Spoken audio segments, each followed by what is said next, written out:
States of matter कौन है?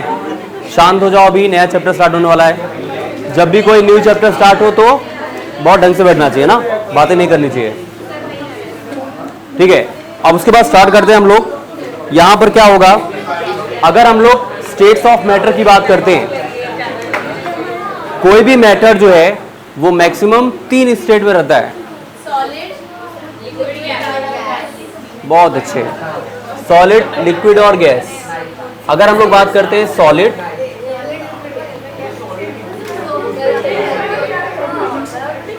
Liquid और गैस,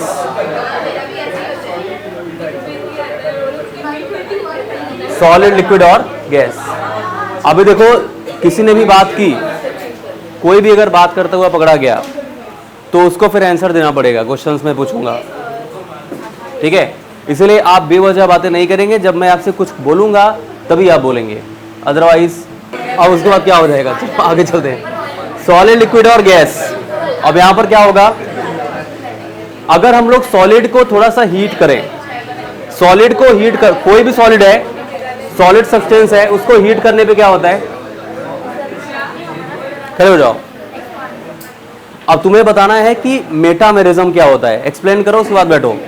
अब उसके बाद मैं ये बात कर रहा हूं कि जो स्टेट्स ऑफ मैटर होता है, कोई भी मैटर है वो 3 स्टेट में रहता है, सॉलिड, लिक्विड और गैस।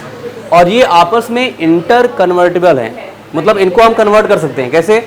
अगर आप सॉलिड को हीट कर रहे हो, सॉलिड को हीट करते हो, आपको ये पता है कि सॉलिड में जो इंटरमॉलिक्यूलर फोर्स ऑफ अट्रैक्शन होता है वो बहुत स्ट्रांग होता है। कोई भी सब्सटेंस है वो सॉलिड क्यों है? सॉलिड क्यों है? क्योंकि उसके मॉलिक्यूल्स में एक अट्रैक्शन फोर्स लगता है जिसको बोलते हैं इंटरमॉलिक्यूलर फोर्स ऑफ अट्रैक्शन, और वो इंटरमॉलिक्यूलर फोर्स ऑफ अट्रैक्शन बहुत स्ट्रांग होता है। और जब इंटरमॉलिक्यूलर फोर्स ऑफ अट्रैक्शन बहुत स्ट्रांग होता है तो वो सॉलिड होता है, उसको ब्रेक करना आसान नहीं होता। लेकिन जब मॉलिक्यूल्स के बीच में अट्रैक्शन उतना स्ट्रांग नहीं होता तो उसको हम आसानी से ब्रेक कर सकते हैं। जैसे यहां पर अगर हम लोग बात करते हैं, सॉलिड से हम लोग लिक्विड जा सकते हैं। कैसे? सॉलिड से लिक्विड जा सकते हैं। कैसे जा सकते हैं? आप टेम्परेचर बढ़ा दो, जैसे आइस है, आइस का टेम्परेचर आप बढ़ा दोगे तो वो क्या हो जाएगा? लिक्विड में कन्वर्ट हो जाएगा ना, वाटर बन जाएगा।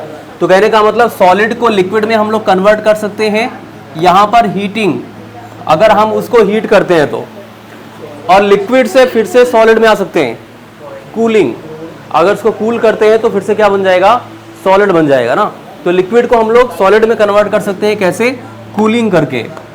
अगर हम कूलिंग करते हैं तो वो क्या हो जाएगा? फिर से सॉलिड बन जाएगा। अच्छा, लिक्विड से हम लोग गैसियस फॉर्म में भी जा सकते हैं। कैसे जा सकते हैं? अगर लिक्विड से हम लोग गैस फॉर्म में जाने की बात करेंगे तो फिर से अगर आप टेम्परेचर बढ़ाओ, फिर से अगर आप टेम्परेचर बढ़ा दोगे क्या हो जाएगा? फिर से हीट करो, फिर से हीट करो, क्या होगा? गैसियस फॉर्म में कन्वर्ट हो जाएगा ना। क्या? और अगर हम लोग गैस की बात करते हैं तो इसको फिर आप कूल कर दो, फिर से कूलिंग कर दो, क्या हो जाएगा? लिक्विड फॉर्म में कन्वर्ट हो जाएगा। ठीक है, सॉलिड को हीट किया लिक्विड, लिक्विड को हीट किया गैस, गैस को कूल किया लिक्विड, और लिक्विड को कूल किया तो सॉलिड। अच्छा, ऐसा कोई प्रोसेस है जिसमें सॉलिड से हम लोग डायरेक्ट गैसेस फॉर्म में जा सकते हैं? तो सब्लिमेशन होता है, आपने सुना होगा। सब्लिमेशन का मतलब क्या होता है? अगर हम लोग सब्लिमेशन की बात करते हैं,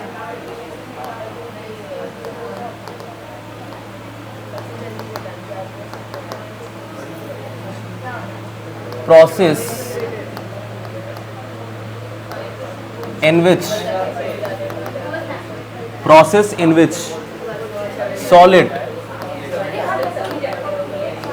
directly converts into liquid form, into liquid form.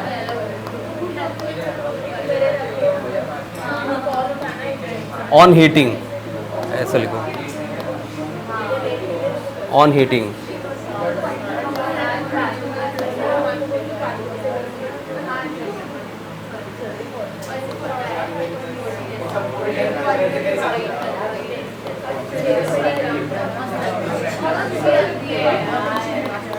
Is called sublimation. मतलब आप इसको हीट करोगे और वो कन्वर्ट हो जाएगा किसमें, गैसियस फॉर्म में।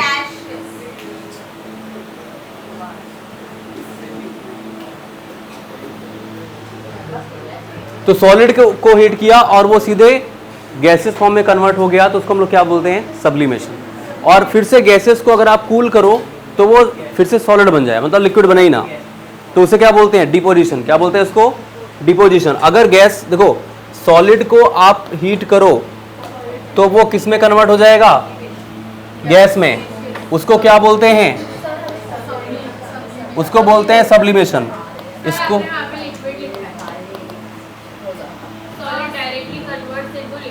हाँ गैसेस फॉर्म होगा। इंडक्टिव इफेक्ट इनका कहना है कि इलेक्ट्रोपॉजिटिव की तरफ जाता है, ये तो हमने बताया ही नहीं था। कौन, ये बताया था, तुम बताओ इंडक्टिव इफेक्ट। हाँ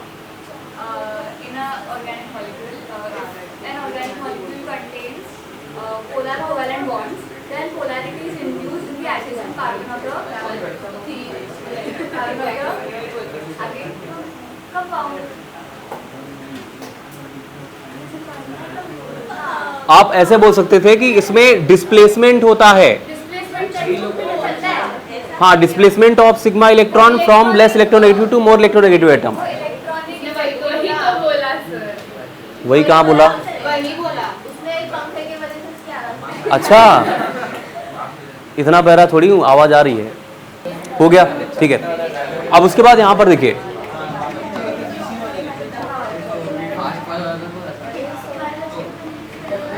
अब यहां पर हम लोग बात करते हैं कुछ प्रॉपर्टीज के बारे में, जैसे सॉलिड, लिक्विड और गैसेस की क्या क्या प्रॉपर्टी होती है। आपको पता है कि सॉलिड, अगर हम लोग बात करेंगे सॉलिड में, लिक्विड में और गैस में, सॉलिड, लिक्विड और गैस, देखो भाई सॉलिड में क्या होता है कि strong intermolecular force of attraction होता है ना, strong molecular force of attraction, strong intermolecular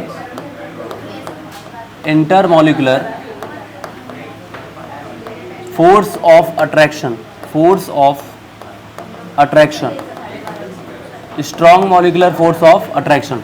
और क्या होते हैं, ये नॉन कंप्रेसिबल होते हैं। आशीष तिवारी खड़ी हो जाओ, अब बताओ तुम हाइपर कंजुगेशन क्या होता है।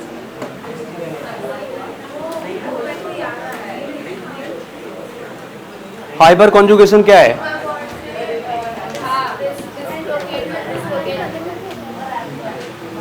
हाइपर कंजुगेशन किसको बोलते हैं।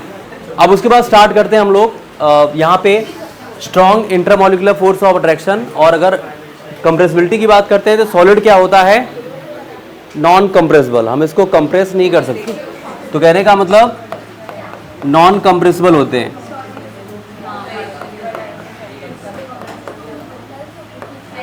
और क्या होता है सॉलिड में, स्ट्रॉन्ग होता है। सॉलिड में लेस रहेगा फिर तो ब्रेक हो जाएगा ना, सॉलिड में तो strong intermolecular force of attraction होता है।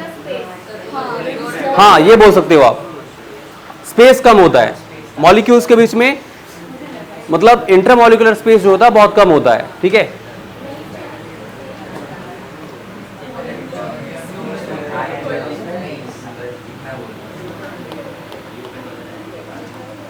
और इनका शेप कैसा होता है, शेप और वॉल्यूम कैसा होता है, फिक्स होता है ना। इनका शेप और वॉल्यूम कैसा होगा, फिक्स होगा, fix shape and volume.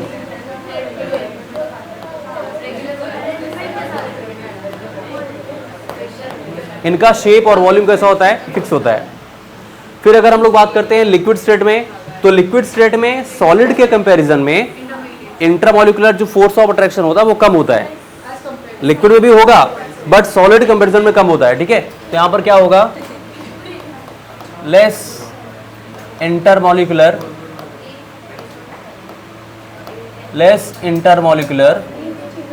force of attraction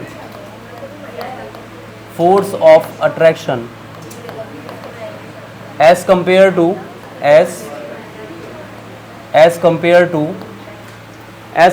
solid।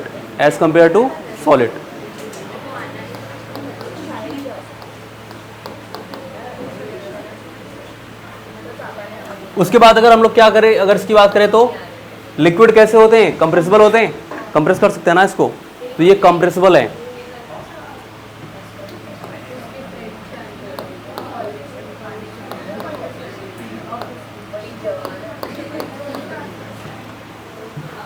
अगर हम लोग शेप एंड वॉल्यूम की बात करेंगे तो इसका शेप कैसा होता है, शेप डिफिनिट नहीं होता ना, शेप अनफिक्स होता है।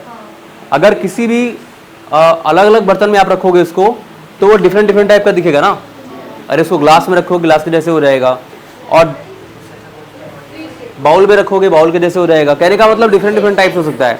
किसी वेसल में रख रहे हो अलग से कंटेनर में तो कंटेनर के जैसे दिखेगा आपको, मतलब इसका शेप कैसा होता है, फिक्स नहीं होता। शेप कैसा होगा, इनडिफिनिट शेप होता है।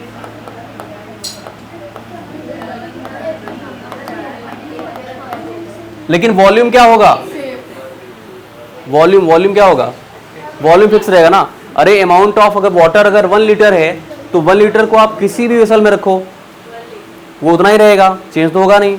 तो कहने का मतलब वॉल्यूम क्या होता है, फिक्स होता है। वॉल्यूम क्या रहेगा, fix.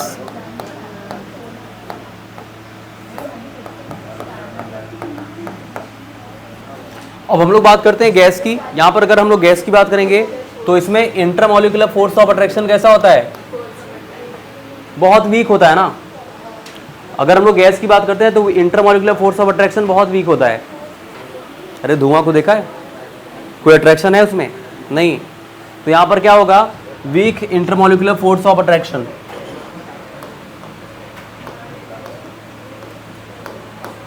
Week intermolecular force of attraction, ठीक है, ठीक है। यहां पर weak intermolecular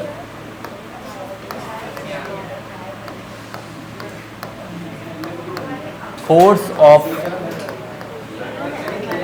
attraction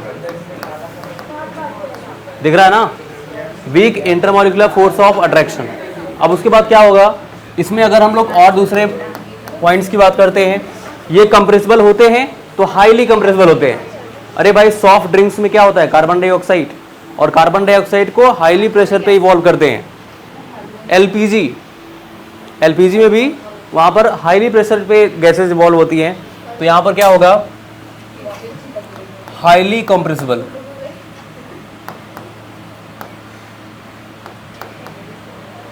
highly compressible.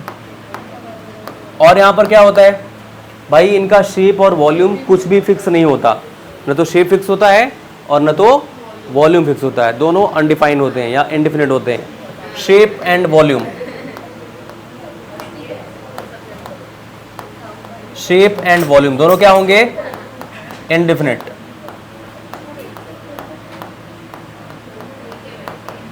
Indefinite note करिए।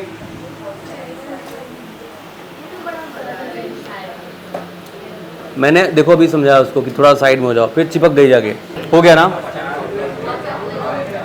अब उसके बाद यहां पर हम लोग बात करते हैं इंटरमॉलिक्यूलर फोर्सेस, ठीक है। Intermolecular forces, intermolecular forces.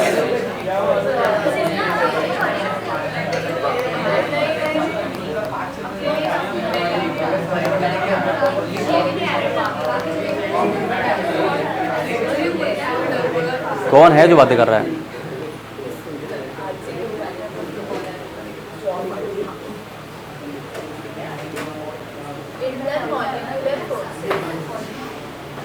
देखिए इंटरमॉलिक्यूलर फोर्सेस की अगर हम लोग बात करते हैं तो इंटरमॉलिक्यूलर फोर्सेस जो होता है एक टाइप का अट्रैक्टिव या फिर रिपल्सिव फोर्स हो सकता है दो मॉलिक्यूल्स के बीच में।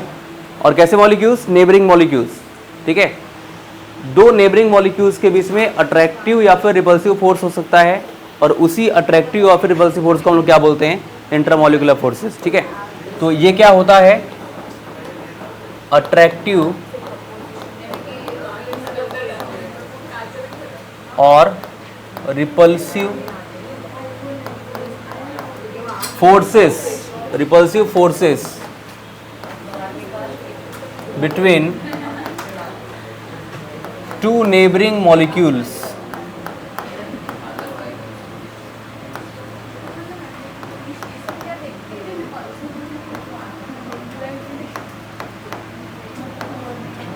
ठीक है,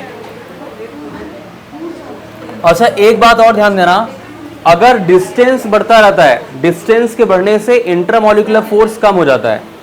अगर हम लोग बात करेंगे तो डिस्टेंस और इंटरमॉलिक्यूलर फोर्स क्या होते हैं, इन्वर्सली प्रोपोर्शनल होते हैं। जैसे जैसे डिस्टेंस बढ़ेगा इंटरमॉलिक्यूलर फोर्स कैसा होता रहेगा, कम हो जाएगा। ठीक है, तो इंटरमॉलिक्यूलर फोर्स जो होता है, इंटरमॉलिक्यूलर फोर्स जो होगा वो इन्वर्सली प्रोपोर्शनल होता है किसके, डिस्टेंस के। डिस्टेंस बढ़ा तो इंटरमॉलिक्यूलर फोर्स कम होगा। ठीक है,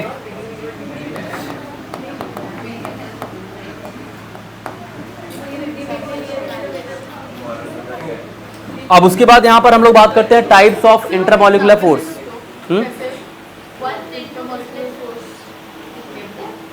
बहुत सारे एग्जांपल हैं। अब जैसे मैंने अभी बोला कि गैसेस फॉर्म में, तो गैस के पार्टिकल्स क्या होते हैं, उनके बीच में जो मॉलिक्यूल्स का जो डिस्टेंस होता है वो क्या होता है, कम हो ज़्यादा होता है, ज़्यादा होता है ना, डिस्टेंस ज़्यादा होगा।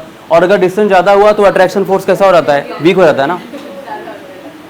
जैसे मान लो कोई भी, मान लो परफ्यूम है, तो वो गैस के पार्टिकल हैं, उसमें क्या होगा कि उनके जो अट्रैक्शंस होते हैं बहुत वीक होते हैं। भाई उसकी स्मेल काफ़ी जाती है ना, कोई कोई ऐसा सेंट होता है जैसे पूरा विले पार्ले महक जाए, तो मतलब बहुत हार्ड होता है, आपने देखा होगा। एक जा रहा है और इतना मतलब पता नहीं कैसे कैसे स्मेल होते, मतलब वो जा रहा है और फिर वहां तक पूरा जा रहा है उसका स्मेल। तो कहने का मतलब ये होता है कि रीजन क्या है, डिस्टेंस। मॉलिक्यूल्स के बीच में डिस्टेंस क्या होता है, बढ़ता रहता है, क्योंकि अट्रैक्शन फोर्स कम है। तो फोर्स कम होता है क्योंकि डिस्टेंस ज्यादा होती है, इसलिए यहां पर हमने बोला कि इंटरमॉलिक्यूलर फोर्स क्या होगा, ज्यादा होगा अगर डिस्टेंस कम है, या फिर अगर डिस्टेंस ज्यादा है तो इंटरमॉलिक्यूलर फोर्स कम हो जाएगा। इंटरमॉलिक्यूलर फोर्स कम ही है, इसलिए तो गैस के पार्टिकल्स मूव करते हैं ना। अगर स्ट्रांग होता तो मूव करते क्या, ये मूव कर रहा है क्या, नहीं मूव कर रहा है ना, क्योंकि इसमें strong intermolecular force of attraction है। क्या बताया गया, तुम बोलो क्या बोला गया। अभी भजन वगैरह हो गया, थोड़ा इधर ही भजन कर लो। ठीक है, यहां पर अगर हम लोग इंटरमॉलिक्यूलर फोर्स की बात करते हैं तो ये 4 टाइप के होते हैं। कितने टाइप के, types of intermolecular force of attraction, 5 type के होते हैं, 4 नहीं। Types of intermolecular force of attraction, types of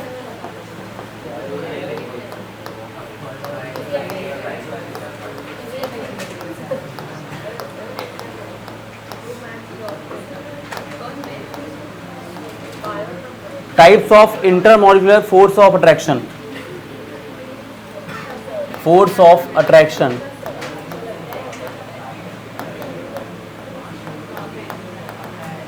देखो जो पहला टाइप होता है ना, इसको बोलते हैं डाइपोल डाइपोल इंटरेक्शंस। क्या बोलते हैं इसको, हाँ, dipole dipole interactions, dipole dipole interactions. बहुत ध्यान से देखना, dipole dipole interactions.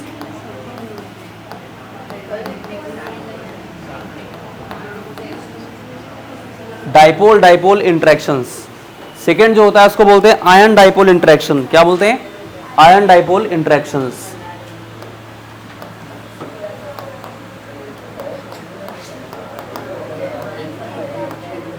Ion dipole interactions.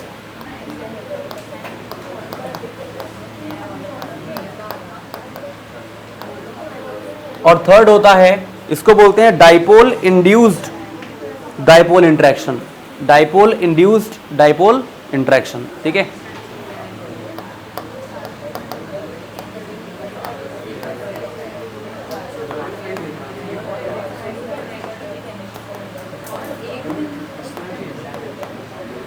Dipole induced dipole interactions.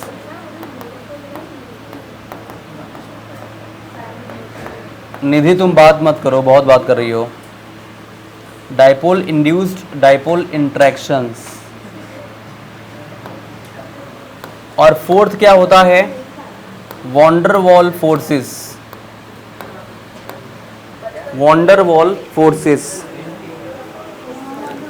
या इसको लंदन डिस्पर्जन फोर्स कहते हैं।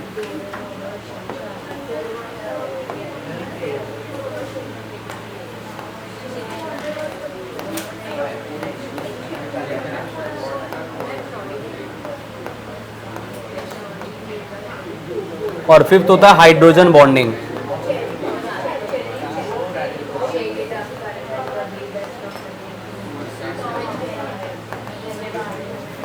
हाइड्रोजन बॉन्डिंग, इन सबको नोट करिए। अब आगे चलते हैं, हो गया ना? डाइपोल डाइपोल इंट्रैक्शंस की बात करेंगे। डाइपोल डाइपोल क्या होता है? यहां पे भी डाइपोल डाइपोल हो रहा है, देख लो।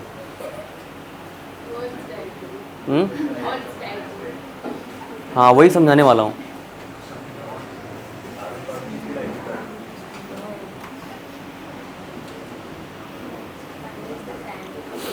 आप लोगों के लिए कॉफी वॉफी मंगा दूं? अरे वो देखो, उसका तो एक नित पूरा भी हो गया।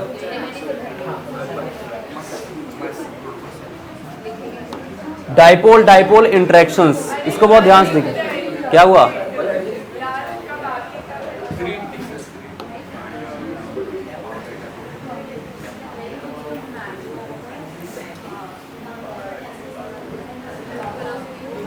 ये देखो, इसका फटाफट लिख के हो गया, सबसे फास्ट ये है, इसलिए आगे बढ़ता है। फटाफट इसका लिख के खत्म हो जाए।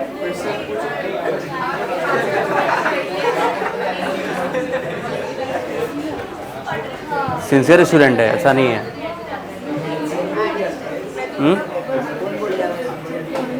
मतलब ना बोलूं ये चाहते हो?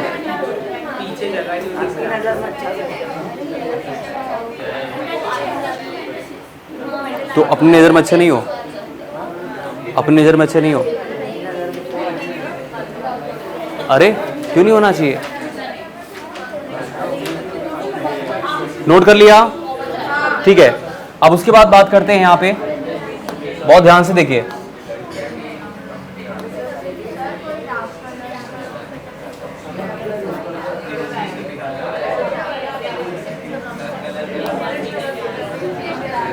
Dipole dipole interactions.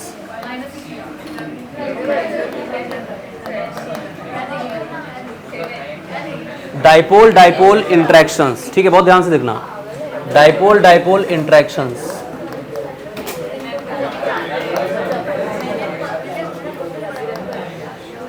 अब बात किया, क्लास के बाहर करूंगा तुम्हें। कितना इंपॉर्टेंट टॉपिक चल रहा है। Dipole dipole interactions.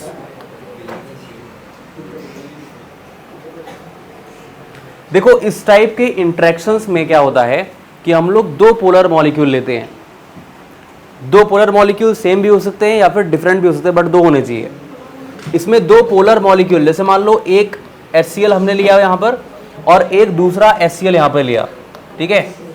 अब आपको यह समझना होगा कि पोलर मॉलिक्यूल क्या होता है। कोई भी ऐसा मॉलिक्यूल जिसमें दो एटम्स के बीच में इलेक्ट्रोनेगेटिविटी का डिफरेंस हो। कोई भी ऐसा मॉलिक्यूल जिसमें पोलर मॉलिक्यूल क्या होता है, अगर हम लोग पोलर मॉलिक्यूल की बात करते हैं तो difference in electronegativity, difference in electronegativity, difference in electronegativity, ठीक है, बिटवीन टू एटम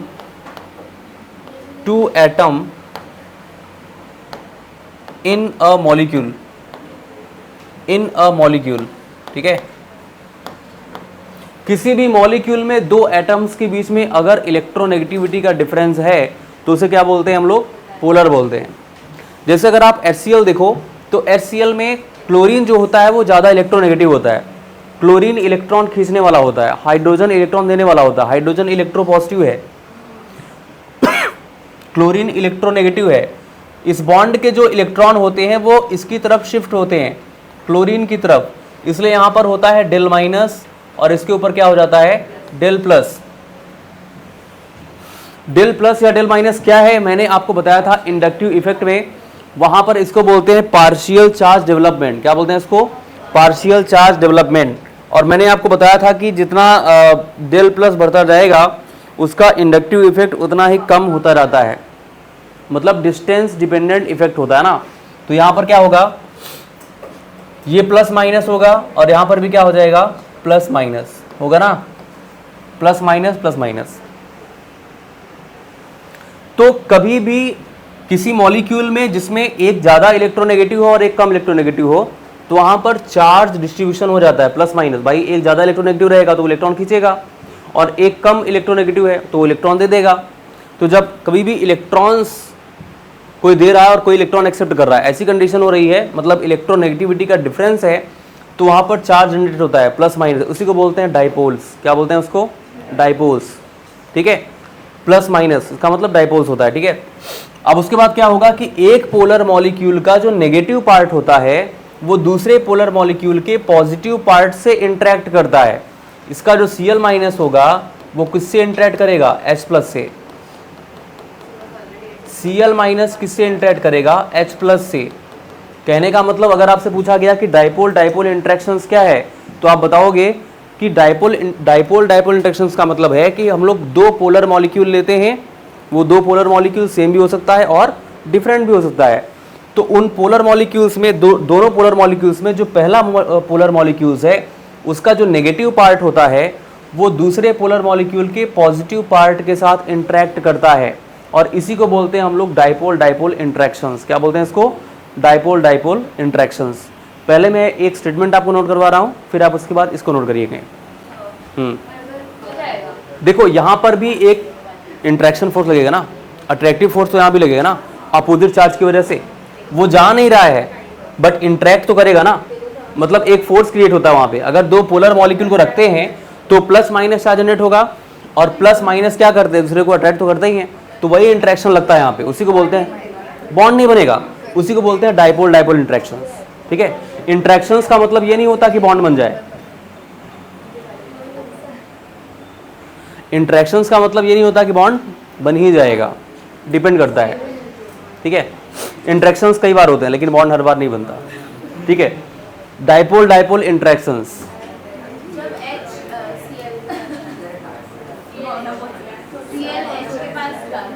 हाँ,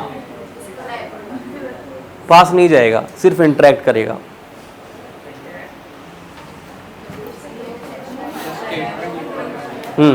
लिखो जरा,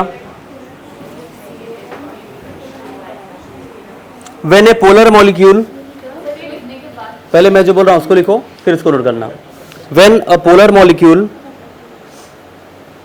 when a polar molecule encounters, when a polar molecule encounters another polar molecule, another polar molecule,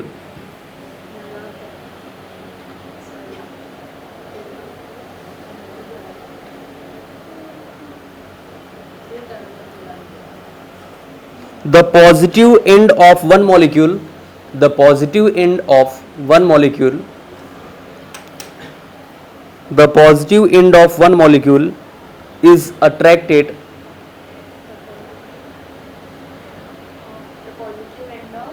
the positive end of one molecule is attracted to the negative end of, to the negative end of, negative end of another polar molecule, negative end of another polar molecule.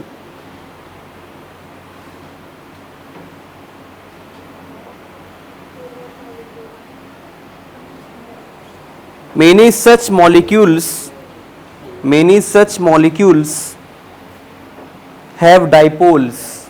Many such molecules have dipoles, and their interactions and their interactions is called as dipole-dipole interactions। मैंने क्या बोला, दो polar molecule होना चाहिए। Methyl bromide भी polar molecule है और HCl भी पोलर मॉलिक्यूल है, तो उसमें भी इंटरेक्शन होगा, क्यों नहीं होगा? मैंने क्या बोला, पोलर दो सेम भी हो सकते हैं और डिफरेंट भी हो सकते हैं।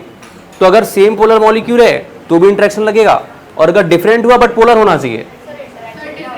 इंटरेक्शन का मतलब ये हुआ कि पॉजिटिव और नेगेटिव चार्ज के बीच में एक फोर्स क्रिएट होना। हाँ, एक फोर्स क्रिएट होना। ऐसा नहीं कि इनकी बॉन्ड ब्रेकिंग हो रही है, बॉन्ड ब्रेकिंग नहीं होगी। यहां पर डेल प्लस और डेल माइनस का मतलब क्या हुआ, बॉन्ड ब्रेकिंग होती है तो प्लस माइनस लिखा जाता है। मैंने आपको समझाया है कि अगर सिर्फ इलेक्ट्रॉन डिस्प्लेस होते हैं तो डेल प्लस और डेल माइनस, ये बॉन्ड ब्रेक नहीं होगा। जब बॉन्ड ब्रेक नहीं होगा तो जाएगा ही नहीं ना, सिर्फ एक इंटरेक्शन क्रिएट होता है, एक टाइप का इंटरेक्शन, एक टाइप का फोर्स, बट ये इसके पास कनेक्ट नहीं होगा, ये कहने का मतलब है।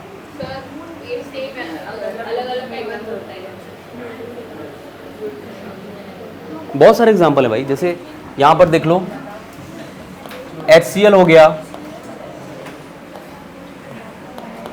उसके बाद NH3 मान लो हुआ, NH3,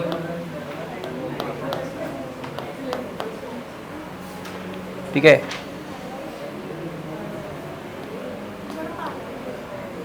अब ये क्या होगा, डेल प्लस हो जाएगा ना, तो इसके बीच में इंटरेक्शन होगा।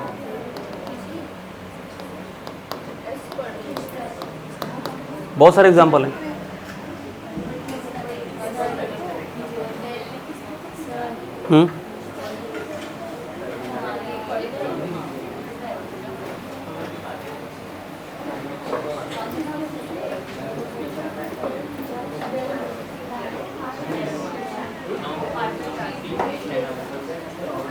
अच्छा, एक यहां पर डाइपोल मूवमेंट की बात की गई है। डाइपोल मूवमेंट क्या होता है, इसको तो बहुत ध्यान से देखना। डाइपोल मूवमेंट, डाइपोल मूवमेंट क्या होगा,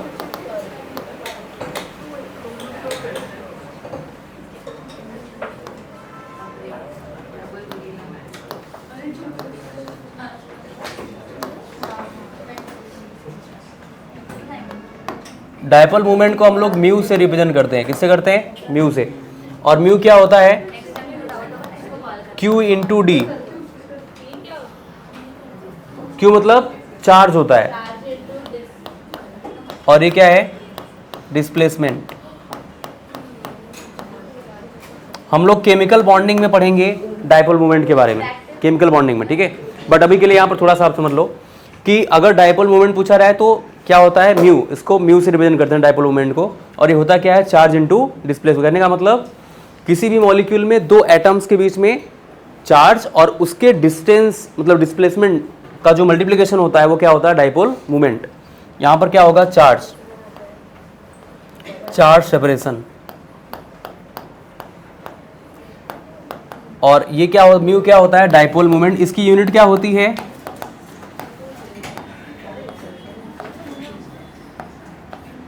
डाइपोल मूवमेंट की यूनिट क्या होगी, नहीं, डिबाय बोलते हैं इसको, डिबाय, ठीक है। ये यूनिट होती है, ये नहीं,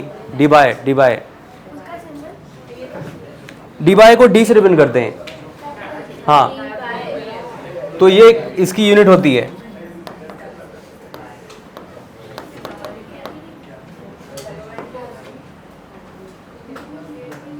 ठीक है। अगर कभी डाइपोल मूवमेंट को हमको रिप्रेजेंट करना है, जैसे हाइड्रोजन है और Cl है, तो कौन ज्यादा इलेक्ट्रोनेगेटिव होता है, Cl। इसलिए एक एरो ऐसे दिखाते हैं, ध्यान सुनना, एक एरो ऐसे दिखाते हैं। हाइड्रोजन से Cl की तरफ एरो दिखाएंगे, क्यों, क्योंकि Cl क्या होता है, मोर इलेक्ट्रोनेगेटिव। तो लेस इलेक्ट्रोनेगेटिव से मोर इलेक्ट्रोनेगेटिव की तरफ एक एरो दिखाते हैं, ठीक है। ये डाइपोल मूवमेंट का साइन होता है, इस बात को ध्यान दीजिएगा, ठीक है। तो HCl। एक सबसे इंपॉर्टेंट बात और है कि जैसे ये बात तो आप पहले से भी जानते हो कि मॉलिक्यूलर मास बढ़ने पे क्या होता है, बॉइलिंग पॉइंट बढ़ता है। और एक चीज़ और ध्यान देना कि डाइपोल मोमेंट अगर ज़्यादा है तो भी बॉइलिंग पॉइंट क्या होता है, ज़्यादा होता है। नोट करो इस पॉइंट को। हायर द डाइपोल मोमेंट, वही एक नोट पॉइंट में लिख लो शॉर्ट में। हाँ, इसको नोट करने के बाद पहले से इसको नोट कर लो आप, ठीक है, नोट कर लिया, ठीक है। अब उसके बाद यहाँ पर थोड़ा सा एक स्टेटमेंट नोट करो जरा, higher the dipole moment, higher the dipole moment, higher the dipole moment, stronger are the, higher the dipole moment, हाँ रुका तो हूँ,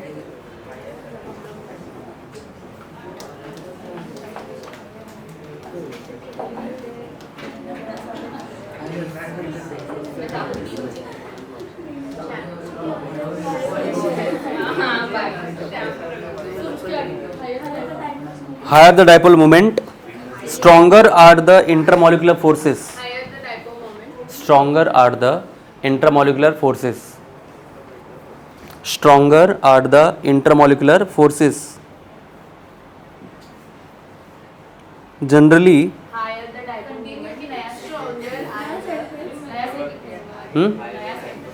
हाँ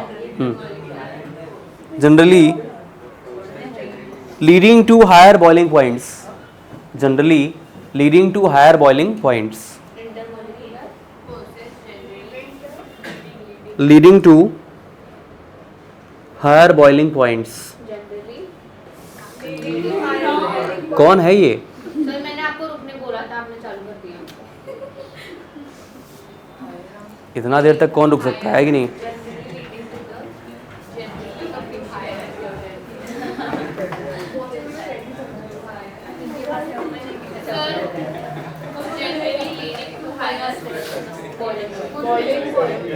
boiling points,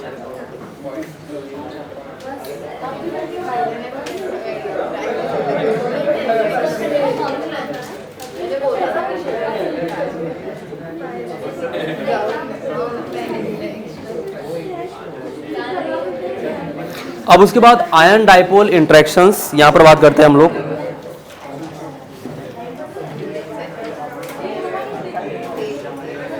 ion dipole interaction क्या होता है इसको बहुत ध्यान से देखिएगा, ठीक है। आयन डाइपोल इंटरेक्शंस,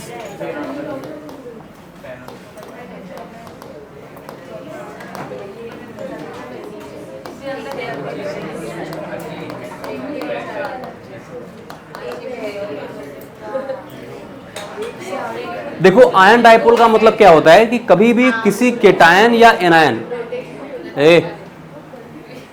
किसी भी केटायन या फिर एनायन और एक पोलर मॉलिक्यूल के बीच में, फिर से सुनो, किसी केटायन और एनायन या केटायन और एनायन दोनों में से एक हो सकता है, और किसी पोलर मॉलिक्यूल के बीच में जो इंटरेक्शंस क्रिएट होता है उसको हम लोग क्या बोलते हैं?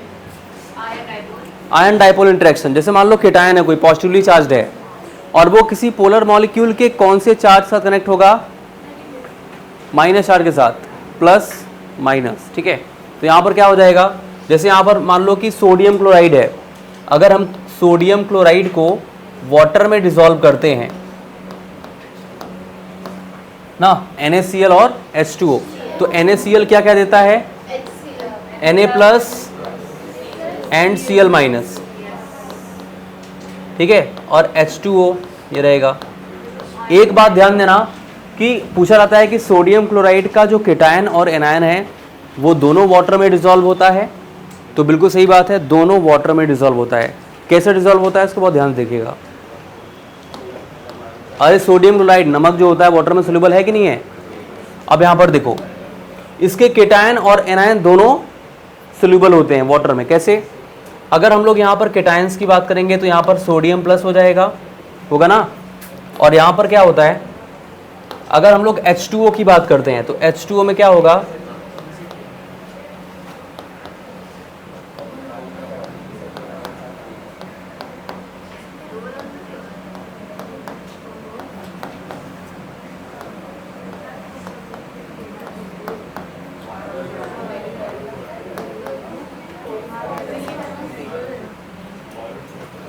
यहां पर एक इंटरेक्शंस क्रिएट होता है, ये डेल प्लस हुआ, del minus, del plus, del minus, del minus,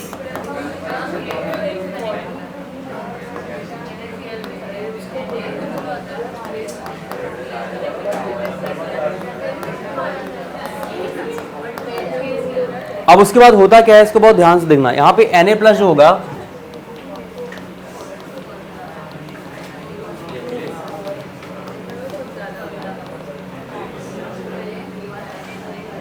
sodium cation polar molecule, कौन सा पोलर मॉलिक्यूल, H2O, वाटर के नेगेटिव चार्जेस के साथ कनेक्ट होता है, एक ट्रैप जैसा बनता है। यहाँ पे सोडियम केटायन जो है वो वाटर के नेगेटिव पार्ट के साथ इंटरेक्ट कर रहा है। वाटर का नेगेटिव का पार्ट मतलब ऑक्सीजन, ऑक्सीजन से कनेक्ट हो रहा है सोडियम। इसको हम लोग क्या बोलते हैं, आयन डाइपोल इंटरेक्शन। आयन का मतलब सोडियम आयन था और सोडियम आयन ने वाटर मॉलिक्यूल के ऑक्सीजन के साथ इंटरेक्ट किया। वाटर क्या होता है, डाइपोल होता है ना। अरे वाटर में क्या होता है, हाइड्रोजन और ऑक्सीजन। ऑक्सीजन क्या है, इलेक्ट्रोनेगेटिव, तो ऑक्सीजन पे क्या आएगा, माइनस चार्ज, और हाइड्रोजन पे क्या आएगा, प्लस चार्ज। तो कोई भी ऐसा मॉलिक्यूल जिसमें प्लस माइनस चार्ज जनरेट हो उसको क्या बोलेंगे, डाइपोल बोलेंगे। तो यहाँ पर वाटर में क्या हो रहा है, H+- तो एक आयन मतलब वो केटायन भी हो सकता है और एनायन भी हो सकता है। अगर किसी पोलर मॉलिक्यूल्स के माइनस चार्ज के साथ इंटरेक्ट करता है तो उसको बोलते हैं आयन डाइपोल इंटरेक्शन। क्या बोलते हैं उसको, आयन डाइपोल इंटरेक्शन। जैसे ये तो प्लस चार्ज ने डाइपोल के साथ कनेक्ट हुआ, अब माइनस चार्ज भी डाइपोल के साथ कनेक्ट हो सकता है। कैसे हो सकता है, हाँ मतलब इंटरेक्ट कर रहा है ना, ठीक है। ये बॉन्ड ब्रेकिंग नहीं होगी, मतलब इंटरेक्ट कर रहा है, एक अट्रैक्शन फोर्स लग रहा है यहाँ पे। अब यहाँ पर NaCl का तो बॉन्ड ब्रेक हो रहा है। हाँ, तो NaCl तो मॉलिक्यूल्स तो बनेंगे ही ना, Na+ और Cl- तो देगा ही ना। अगर NaCl को हम लोग डिजोल्व करेंगे वाटर में, हाँ अलग अलग होगा ना, तभी तो इंटरेक्ट करेगा। तो यहाँ पर क्या है, Cl-, यहाँ पर Cl- हुआ और H&O। अच्छा मार्क्स आ गए क्या। रेजोनेटिंग स्ट्रक्चर की स्टेबिलिटी के लिए मैंने कुछ रूल लिखवाए थे, चलो इसने उतना तो बता दिया, तुमने तो कुछ नहीं बताया। कभी भी किसी से तुरंत लड़ने की कोशिश मत किया करो। पहले आप देखा करो कि मतलब क्लास क्या चल रहा है, क्यों आए हैं, कैसे रहना चाहिए, ये सब समझो पहले। बैठ जाइए, आप दोनों बैठ जाइए। ऐसा काम ना करो क्लास का एटमॉस्फेयर खराब हो, आवाज़ बाहर जा रही है। और एक जो ख़राब फीडबैक जाता है कि क्लास में कोई टीचर है, उसमें मेरा भी नाम ख़राब होगा कि उसके बाद भी ऐसी बातें हो रही हैं, आवाज़ हो रही हैं और पता नहीं क्या चल रहा होगा। लोग ये सोचेंगे ना पता नहीं क्या पढ़ाई चल रही है क्योंकि इतनी आवाज़ हो रही है। क्योंकि सीरियसली अगर कहीं पढ़ाई हो रही होती है तो इस तरह से आवाज़ नहीं जाती है। तो कहीं ना कहीं लोग ये सोचेंगे कि लाइटली कहीं पे कुछ मजाक मस्ती चल रहा है बस। और मैंने बोला था कि हर चैप्टर का 10 मिनट्स रिवीजन होगा। मैंने लास्ट लेक्चर में बोला था कि जब भी नया लेक्चर स्टार्ट होगा पुराना 10 मिनट्स लेक्चर रिवीजन होगा। बहुत सारे ऐसे स्टूडेंट हैं जो 3-4 लोग बता रहे हैं, अगर देखा जाए तो उसमें सारे मौज मस्ती कर रहे हैं। एक रिजल्ट आपके सामने ही है, आपने देखा ही, मतलब कुछ लोगों का अच्छा है। अब जो जितना अच्छा पढ़ाई किया होगा उतना उसका अच्छा आया है। कुछ लोग, मैक्सिमम लोग 0 भी हैं उसमें, मैं देखा हूँ। तो इसका मतलब ये हुआ कि ऐसा तो है नहीं कि टीचर ढंग से चेक नहीं किया होगा, आपने जो लिखा होगा वो आपको मिला है। तो रिजल्ट क्यों दिया जाता है, ये आपको दिखाने के लिए कि आपने क्या किया है और आपको कितना इम्प्रूव करने की ज़रूरत है। ये बातें आप समझ नहीं रहे हो। थोड़ा सा मस्ती मजाक क्लास में कर लिया गया, इसका मतलब ये थोड़ी है कि आप पूरी क्लास यही करोगे। ये तो क्लास में थोड़ा सा मतलब आपको एंटरटेन के लिए बताया जाता है कि थोड़ा सा आपका मन लगा रहा है, लेकिन मतलब ये नहीं कि आप उसमें इन्वॉल्व हो जाओगे, पढ़ाई नहीं करोगे। नोट करो, an ion dipole force, an ion dipole force, ion dipole force is result of, ion dipole force is result of electrostatic interactions, electrostatic interactions।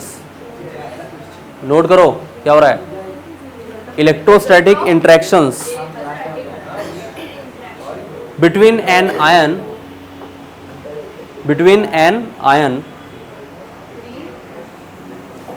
वहां पर लिखना केटायन एंड, ब्रैकेट में केटायन एंड एनायन, आयन लिखने के बाद bracket में cation and anion.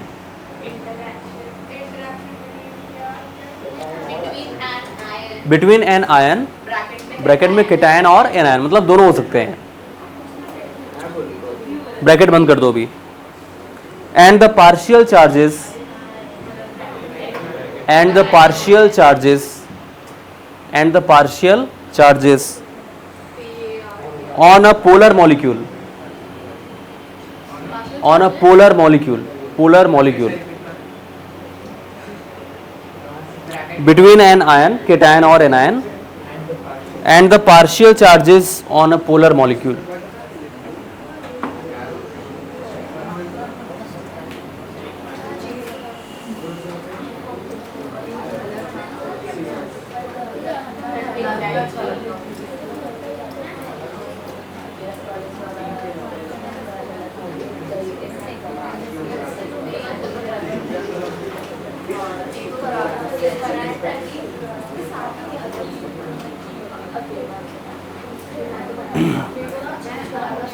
अच्छा, एक बात ध्यान देना, यहां पर एक इंपॉर्टेंट बात और है। अगर किसी भी केटायन पे ज्यादा चार्ज है, अगर किसी केटायन पे ज्यादा चार्ज है तो उसका इंटरेक्शन ज्यादा होगा। जैसे मान लो अगर पूछा रहा है आपको सोडियम प्लस मैग्नीशियम 2 प्लस, और यहां पर दे रखा है एल्यूमिनियम 3 प्लस, एल्यूमिनियम 3 प्लस, ठीक है, इन तीनों में किसका इंटरेक्शंस मतलब आयन डाइपोल इंटरेक्शन ज्यादा होगा? तो ध्यान दीजिएगा, जिस पर चार्ज ज्यादा उसका आयन डाइपोल इंटरेक्शंस ज्यादा। तो अगर आप देखोगे सोडियम पे एक सिंगल पॉजिटिव चार्ज है, मैग्नीशियम पे डबल पॉजिटिव, एल्यूमिनियम पे ट्रिपल पॉजिटिव, इसका मतलब ये होगा कि इंटरेक्शंस ज्यादा किसका होगा? एल्यूमिनियम का। तो यहां पर क्या होगा? हायर चार्ज, ऐसे लिखो, higher magnitude of, higher magnitude of charge of cation is directly proportional to ion dipole interactions, ion dipole interactions, ion dipole interactions, मतलब जिस पर ज़्यादा चार्ज होगा केटायन पे उसका इंट्रैक्शंस उतना ही ज़्यादा होगा। इस बात को भी ध्यान दीजिएगा, ठीक है, उसका इंट्रैक्शंस उतना ही ज़्यादा होगा। हाँ सेम रहेगा ना, क्यों नहीं? उस पर भी नेगेटिव चार्ज अगर ज़्यादा होगा तो ज़्यादा अच्छे से कनेक्ट करेगा सबको, तो उस पर भी होगा।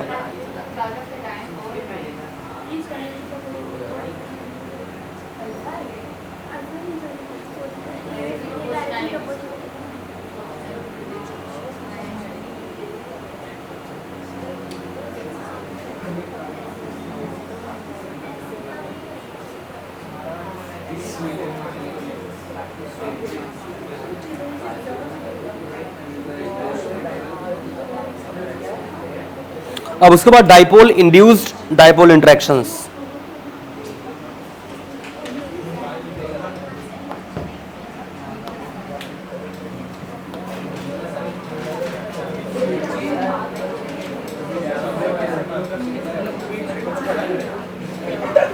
डाइपोल इंड्यूस्ड डाइपोल इंटरेक्शंस, बहुत ध्यान से देखना, डाइपोल इंड्यूस्ड डाइपोल इंटरेक्शंस।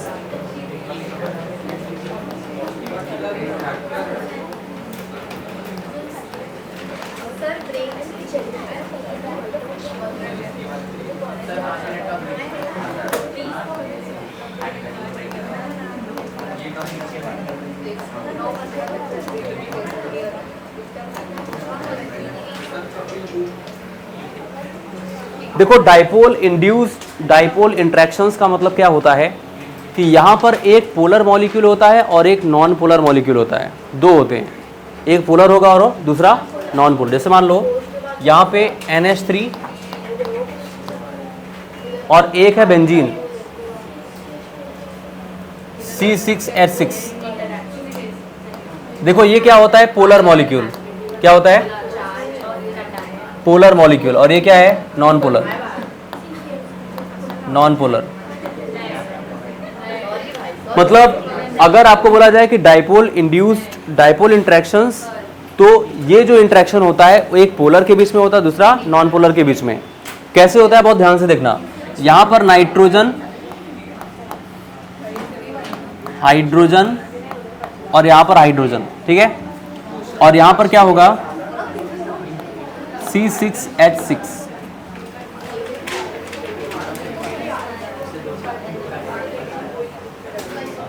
अब इसको बहुत ध्यान से देखो,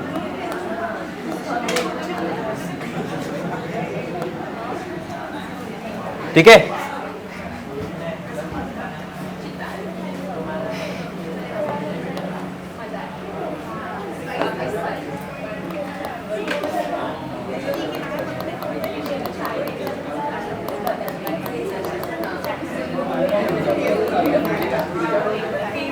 यहां पर ध्यान से देखिएगा,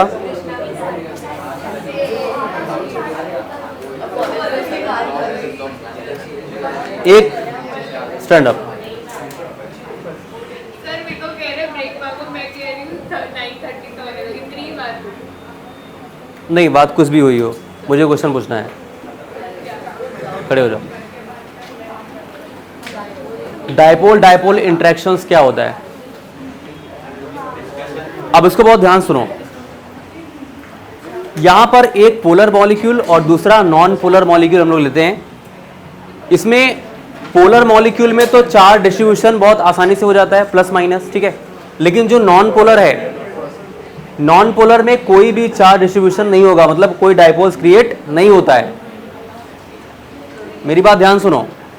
डायपोल कहां बनते हैं? जब कोई पोलर मॉलिक्यूल होता है तो उसमें पोलर मॉलिक्यूल का मतलब एक ज्यादा इलेक्ट्रोनेगेटिव, एक कम इलेक्ट्रोनेगेटिव, तो वहां पर चार्ज बनता है, प्लस माइनस, ठीक है। लेकिन नॉन पोलर में क्या होता है कि कोई भी डायपोल नहीं बनता, क्योंकि वहां पर इलेक्ट्रोनेगेटिविटी का डिफरेंस क्या होता है? 0 होता है। तो यहां पर क्या हो जाएगा?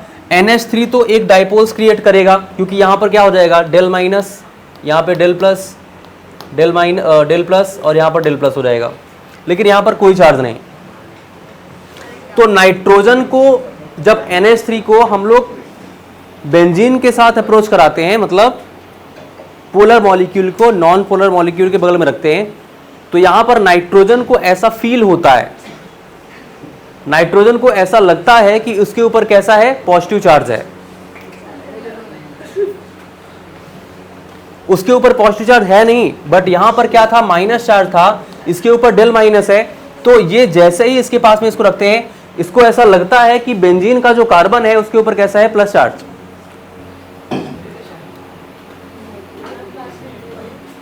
इसको बोलते हैं टेम्पररी डाइपोल्स। क्या बोलते हैं इसे? हाँ, ये परमानेंट नहीं होता। उसको ऐसा लग रहा है, मतलब वो ऐसा श्योर नहीं है कि वहां पर प्लस चार्ज होगा ही होगा, उसको ऐसा लग रहा है कि प्लस चार्ज हो सकता है। NH3 को किसकी वजह से? इस माइनस चार्ज की वजह से। भाई माइनस चार्ज है तो कहीं ना कहीं प्लस चार्ज ढूंढेगा, माइनस चार्ज है तो किसको कनेक्ट करेगा? प्लस चार्ज को। तो यहां पर ऐसा लग रहा है कि बेंजीन के कार्बन के ऊपर कैसा है? प्लस चार्ज है। इसी को बोलते हैं temporary dipoles, carbon tetrachloride polar होता है, नॉन पोलर।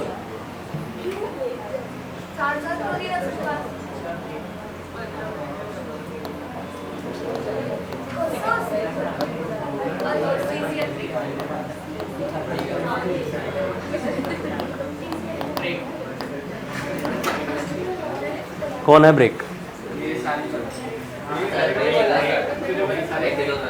तो कहने का मतलब यह है कि मैंने आपको ये बताया कि डाइपोल इंड्यूस्ड डाइपोल इंटरेक्शंस, मतलब एक डाइपोल दूसरे को डाइपोल बना रहा है। ये कहने का मतलब एक डाइपोल जो है वो दूसरे को डाइपोल बना रहा है, वो डाइपोल है नहीं। मैं क्या बोलना चाह रहा हूं समझो। नॉन पोलर में कोई भी डाइपोल नहीं है। क्यों? क्योंकि दोनों का इलेक्ट्रोनेगेटिविटी डिफरेंस क्या है? 0। भाई कार्बन हाइड्रोजन अप्रॉक्स सेम होते हैं इन इलेक्ट्रोनेगेटिविटी, बहुत कम डिफरेंस होता है, इसलिए वो क्या है? Non polar. तो बेंजीन नॉन पोलर है, अमोनिया पोलर है। जब एक पोलर मॉलिक्यूल को एक नॉन पोलर मॉलिक्यूल के बगल में रखते हैं, अप्रोच कराते हैं, पोलर मॉलिक्यूल को नॉन पोलर मॉलिक्यूल के साथ अप्रोच कराते हैं, तो पोलर मॉलिक्यूल में जो नाइट्रोजन है उस पर माइनस चार्ज है, क्योंकि वो इलेक्ट्रोनेगेटिव है नाइट्रोजन। तो नाइट्रोजन को ऐसा लगता है कि उसके बगल में जो बेंजीन है, बेंजीन पे जो कार्बन है उस पर पॉजिटिव चार्ज है। इसी इंट्रैक्शंस को, और वो डाइपोल कैसा है? टेम्पररी डाइपोल्स, कोई परमानेंट डाइपोल नहीं है, क्योंकि उस पर चार्ज ही नहीं है ना। उसको ऐसा लगता है कि वहां पर प्लस चार्ज है। इसको हम लोग क्या बोलते हैं? Dipole induced dipole interaction. क्या बोलते हैं इसको? Dipole induced dipole interactions. अब इसको नोट करो पहले, फिर इसको नोट करना। क्या हो गया? कट, पहले नोट करो। when polar molecule, पढ़ाई न करना पड़े सिर मटर गस्ती।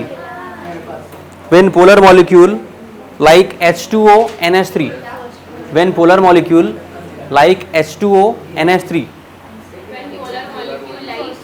H2O NH3 and non-polar molecule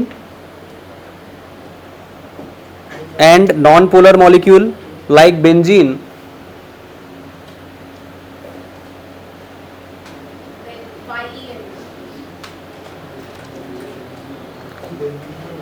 non-polar molecule like benzene approach each other,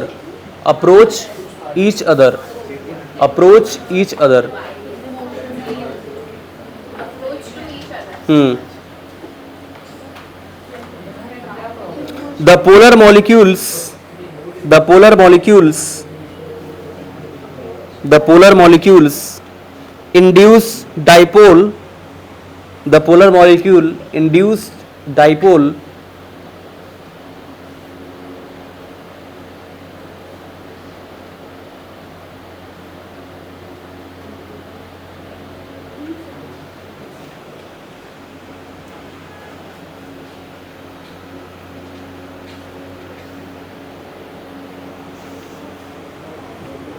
in the non-polar molecules, dipole in the non-polar molecules, in the non-polar molecules,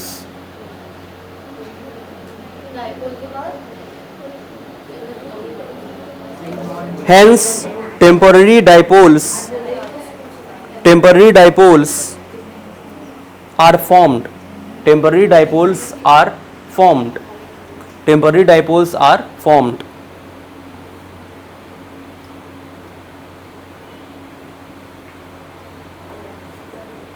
by shifting of electrons clouds,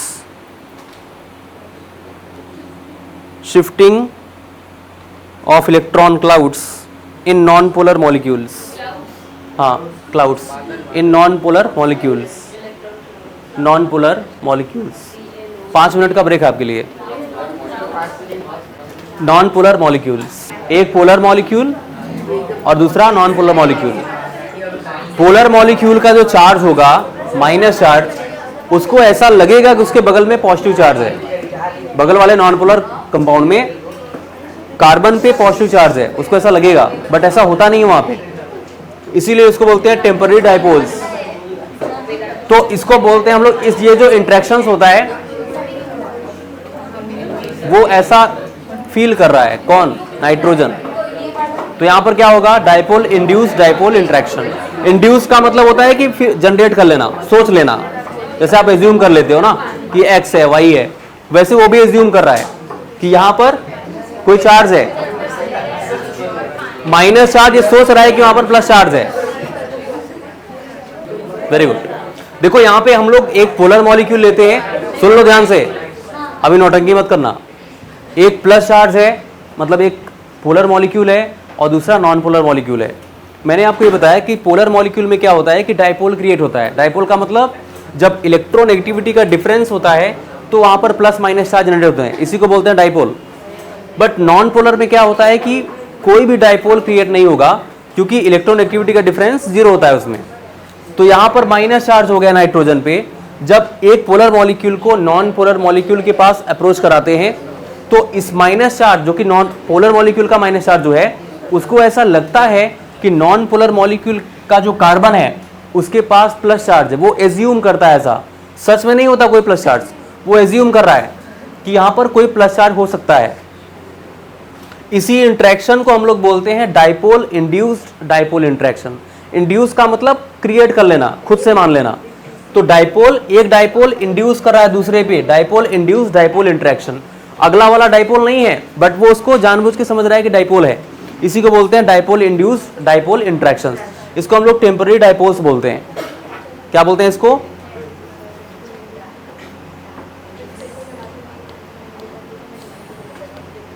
ठीक है, temporary dipoles. अभी clear है? अब उसके बाद आगे चलते हैं।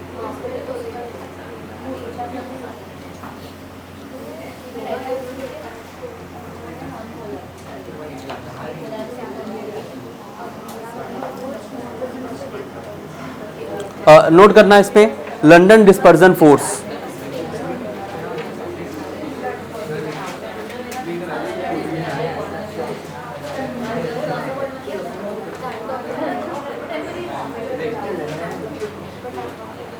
देखो इसमें क्या होता है कि ये सिर्फ नॉन पोलर मॉलिक्यूल्स के लिए होता है। किसके लिए? Non polar. अगर हम लोग लंदन डिस्पर्जन फोर्स की बात कर रहे हैं तो ये नॉन पोलर और इनर्ट गैसेस के लिए होता है। ठीक है,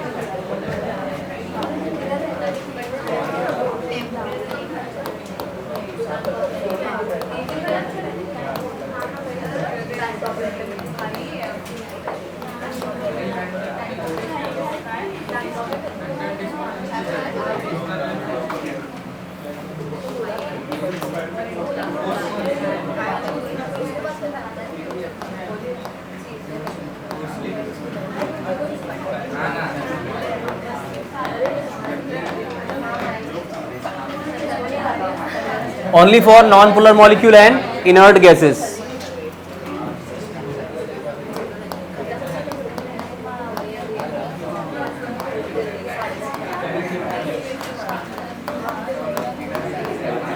ठीक है, ये फोर्स क्या बोलते हैं इसको? Dispersion force.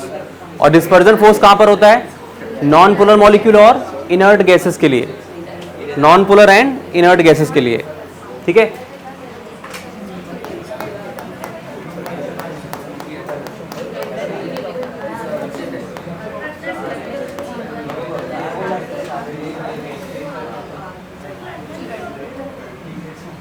उन्होंने बताया था, साइंटिस्ट का नाम है, साइंटिस्ट का नाम है। ठीक है,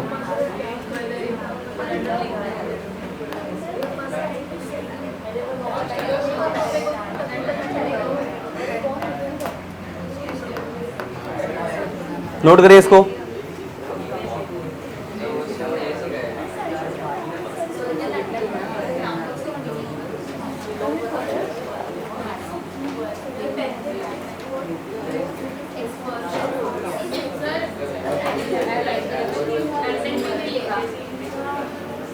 लिखा तो है, हाँ, वो डिस्पर्जन फोर्स है, उसको हम लोग लंदन फोर्स भी बोलते हैं क्योंकि इस कॉन्सेप्ट को लंदन साइंटिस्ट ने बताया था। ठीक है, हाँ बिल्कुल सही बात है, ये साइंटिस्ट का नाम है।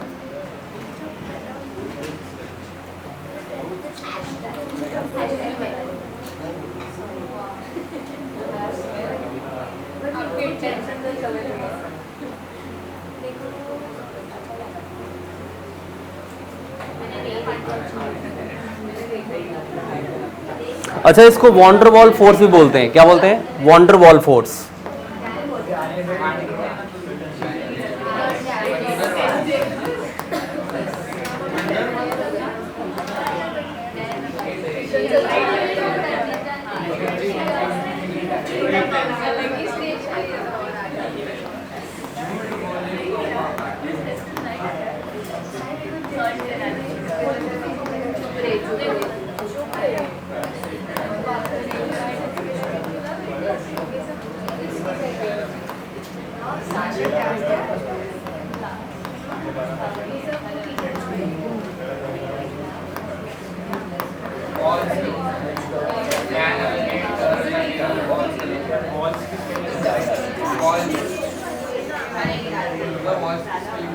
एक सेकेंड, शांत हो जाओ अभी। देखो यहां पर अगर हम लोग हाइड्रोजन बॉन्डिंग की बात करते हैं तो हाइड्रोजन बॉन्ड होता क्या है? कभी भी किसी इलेक्ट्रोनेगेटिव एलिमेंट और हाइड्रोजन के बीच में जो इंटरेक्शन होगा उसको हम लोग क्या बोलते हैं? Hydrogen bond. वहां पर जो बॉन्ड बनता है हाइड्रोजन और इलेक्ट्रोनेगेटिव एलिमेंट के बीच में।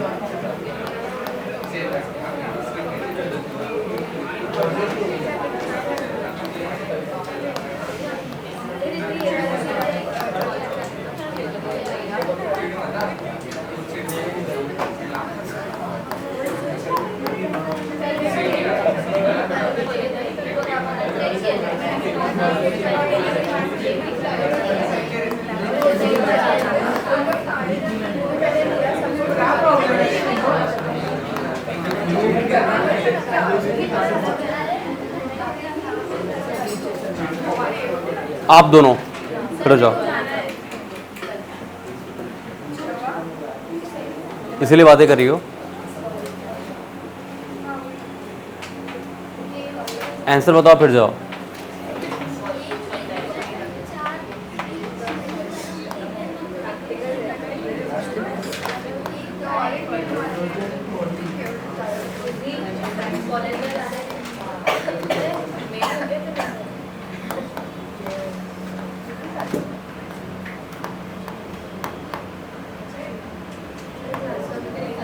तो हाइड्रोजन और इलेक्ट्रोनेगेटिव एलिमेंट के बीच में इंटरेक्शन जो होगा उसको हम लोग क्या बोलेंगे? Hydrogen bonding. दो टाइप की होती है हाइड्रोजन बॉन्डिंग, कौन कौन सी?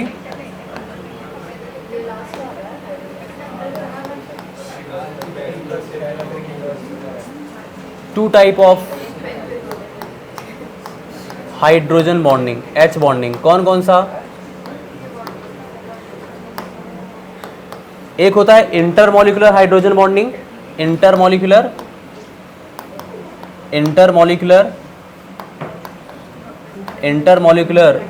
हाइड्रोजन बॉन्डिंग,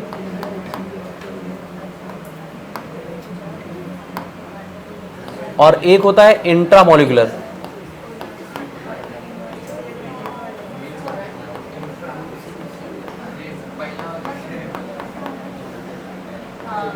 ठीक है, intermolecular hydrogen bonding and intramolecular hydrogen bonding. ठीक है,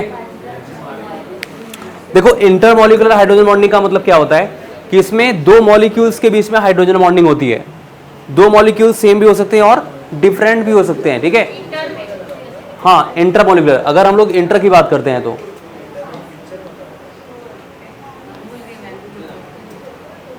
intermolecular hydrogen bonding.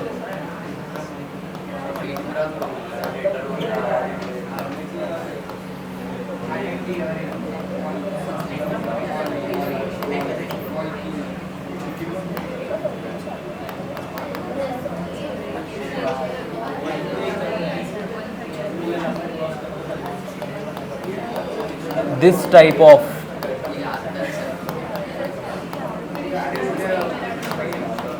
hydrogen bonding exists between two non-polar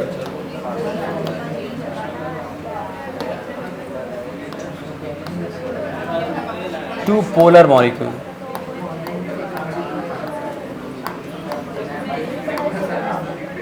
They can be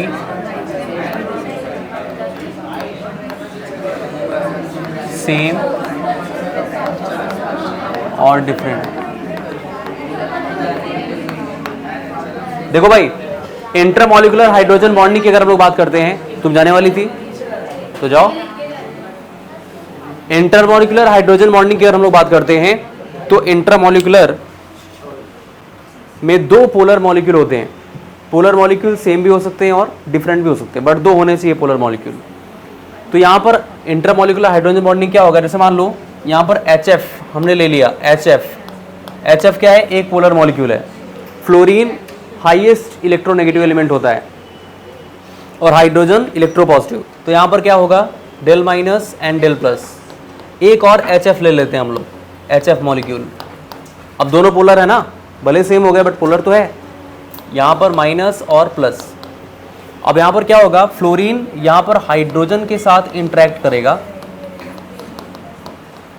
तो एक हाइड्रोजन बॉन्डिंग बन रही है इलेक्ट्रोनेगेटिव एलिमेंट और हाइड्रोजन के बीच में। इसी को बोलते हैं ना हाइड्रोजन बॉन्ड। हाइड्रोजन बॉन्ड का मतलब क्या होता है?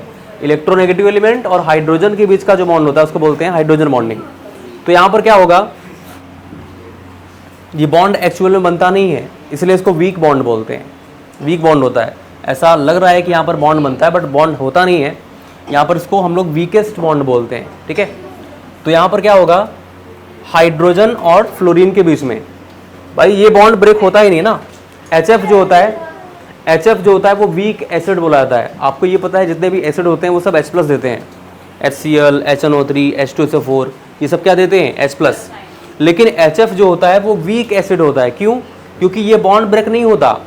कोई भी एसिड तब बोला जाता है जब वो अपने H प्लस आयन को बहुत ईजिली क्या करता है? रिमूव करता है ना। बट यहाँ पर ये H प्लस आयन देता है नहीं, क्योंकि इलेक्ट्रोनेगेटिव बहुत ज़्यादा होता है फ्लोरीन, तो ये अपने बॉन्ड्स को ब्रेक नहीं होने देता हाइड्रोजन के बॉन्ड को। यहाँ पर एक ऐसा एक अट्रैक्टिव फोर्स यहाँ पर क्रिएट होता है, इसी को हम लोग बोलते हैं हाइड्रोजन बॉन्डिंग, जो कि बहुत वीक फोर्स है। तो हाइड्रोजन और इलेक्ट्रोनेगेटिव एलिमेंट के बीच में जो फोर्स होता है उसको हम लोग क्या बोलते हैं? Hydrogen bonding. हाँ, डाइपोल में भी था, बट वहाँ पर क्या था कि HCl था और H था। तो यहाँ पर जो हाईली इलेक्ट्रोनेगेटिव होते हैं उनकी बात हो रही। क्लोरीन वहाँ पर था ना। हाँ, क्लोरीन हाईली नहीं है। फ्लोरीन के बाद क्लोरीन, लेकिन अगर आप लोग हाईली बोलोगे तो फ्लोरीन सबसे ज़्यादा, उसके बाद ऑक्सीजन, उसके बाद नाइट्रोजन। हाईली इलेक्ट्रोनेगेटिव ये होते हैं। हाँ, ये 3 आते हैं, हाइड्रोजन बॉन्डिंग में आएगा। हाँ, 3 आ रहे हैं। इसके अलावा आएंगे तो डाइपोल में आएगा। ये फर्स्ट है, ये सेकेंड है और ये थर्ड है। ये इलेक्ट्रोनेगेटिव का ऑर्डर है, first most electronegative, second most and third most. ठीक है। अब एक होता है इंट्रामोलिकुलर।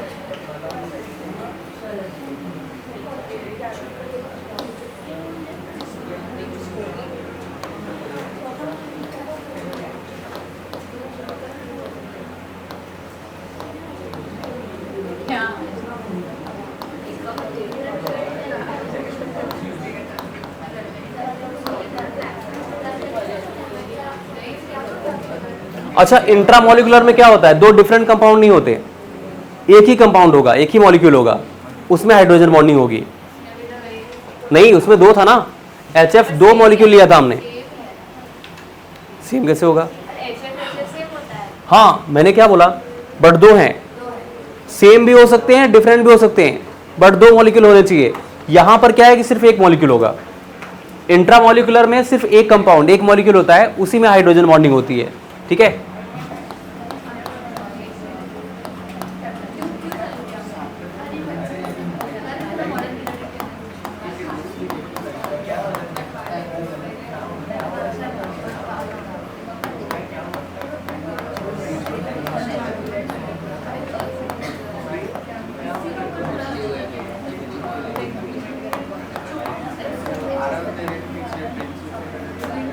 जैसे यहां पर देखो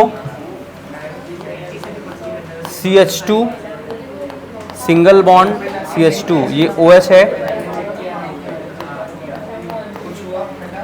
इसको क्या बोलते हैं? Ethylene glycol. क्या बोलते हैं इसको? इथाइलिन ग्लाइकॉल बोलते हैं। ध्यान से देखना, CH2OH and CH2OH, ethylene glycol, ethylene glycol, ethylene glycol. ठीक है। अब यहां पे होगा क्या? Hello,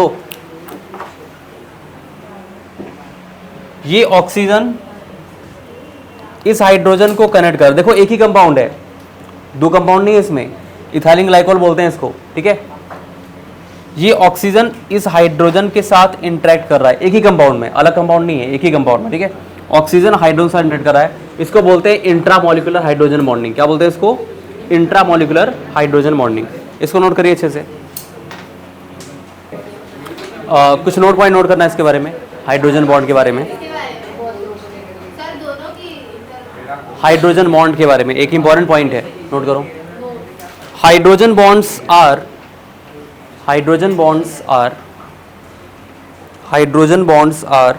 generally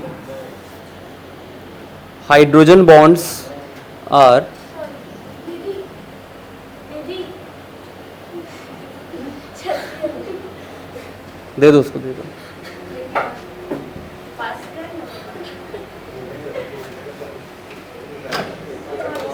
hydrogen bonds are, हंसे क्यों?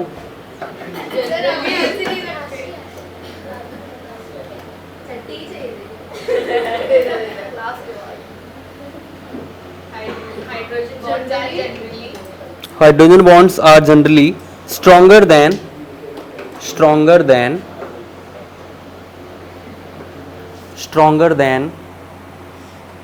usual dipole and हाँ dipole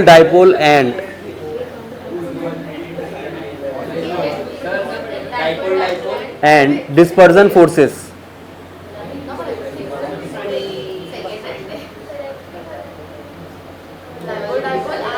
Dispersion forces and weaker than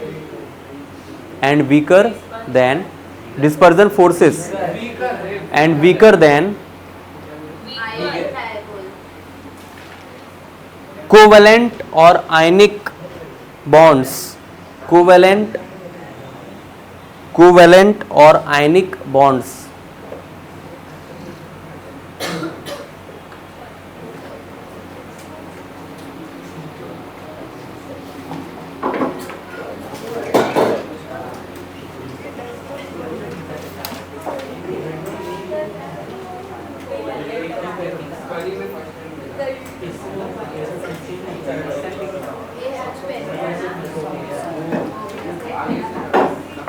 देखो यहां पर एक और इंपॉर्टेंट पॉइंट है, मेरी बात ध्यान सुनो। हाइड्रोजन बॉन्ड अगर पूछा रहा है, बताओ हाइड्रोजन बॉन्ड किससे किससे स्ट्रांग होता है, किससे वीक होता है?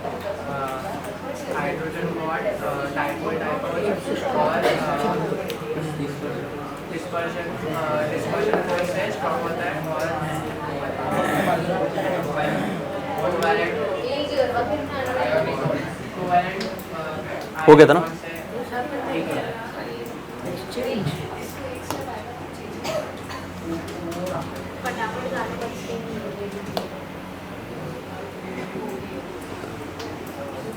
तो अगर हाइड्रोजन बॉन्डिंग की बात हो तो हाइड्रोजन बॉन्डिंग डिस्पर्जन फोर्स और डाइपोल जो इंटरेक्शन में आपको बताया था उससे स्ट्रांग होता है, बट अगर कोवेलेंट और आयनिक की बात हो तो उससे वीक होता है।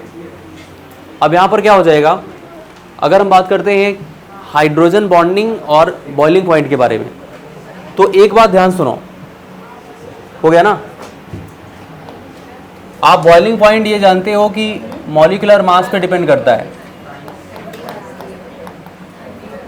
Boiling point is directly proportional to molecular mass.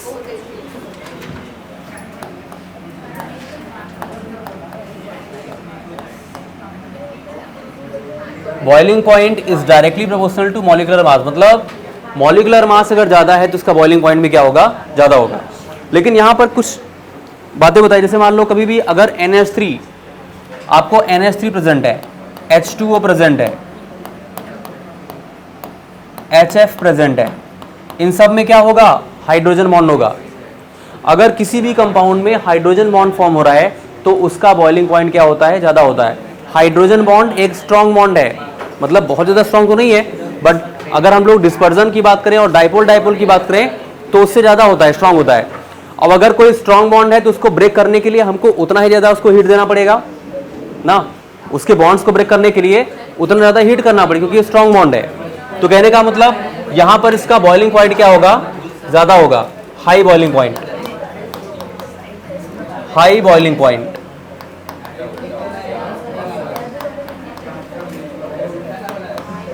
High boiling point due to presence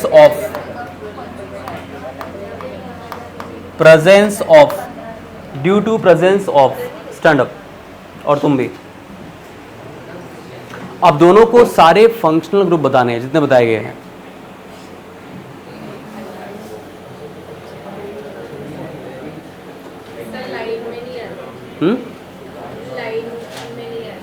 जैसे आता है वैसे बताओ।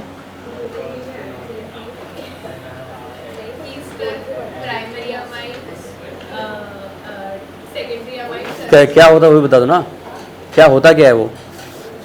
प्राइमरी अमाइन में NH2 होता है, सेकेंडरी अमाइन में NH होता है, टर्शियरी अमाइन में N होता है।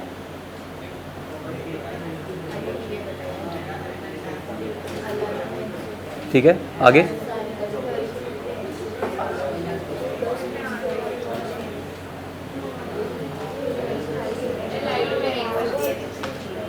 ठीक है, और आगे?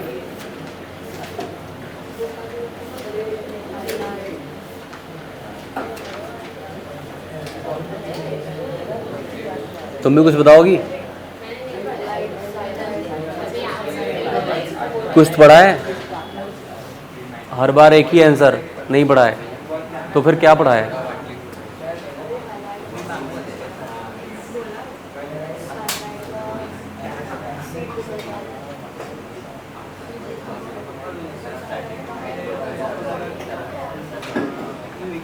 अगर नहीं पढ़ा है, ये जो टॉपिक करंट में चल रहा है ये भी पूछा रहेगा तो बोलोगे नहीं पढ़ाया गया, क्योंकि बातें कर रही हो। इतनी देर से ही बातें हो रही हैं पूरे लेक्चर में, कॉलेज जाना है। नहीं पढ़ा है कोई बात नहीं, लेकिन अभी जो चल रहा है उसको ध्यान से देखो।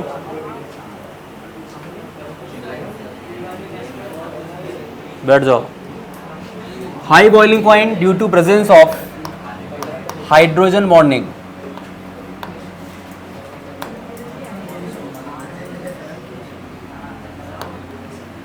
ठीक है, मैंने बोला कि हाइड्रोजन बॉन्ड जो है एक स्ट्रॉन्ग बॉन्ड बोला गया है, तो स्ट्रॉन्ग बॉन्ड को ब्रेक करने के लिए उतना ज़्यादा हीट देना पड़ेगा हमें, इसलिए उसका बॉइलिंग पॉइंट क्या होगा, ज़्यादा होगा। ठीक है, अगर किसी कंपाउंड में हाइड्रोजन बॉन्डिंग है तो उसका बॉइलिंग पॉइंट ज़्यादा होगा, इस बात को ध्यान दीजिएगा, इसको नोट करिए।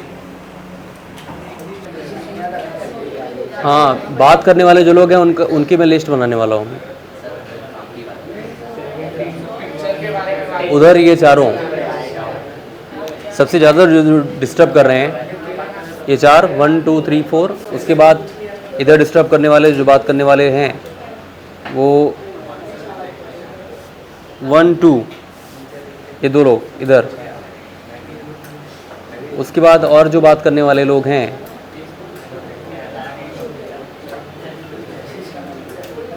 उधर भी बात हो रही थी, मैंने देखा 2 लोगों में।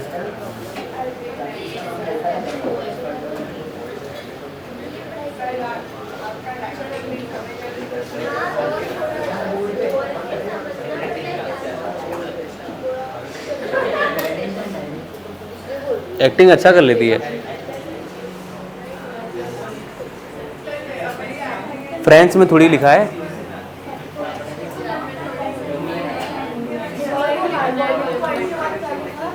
Intermolecular forces and thermal energy.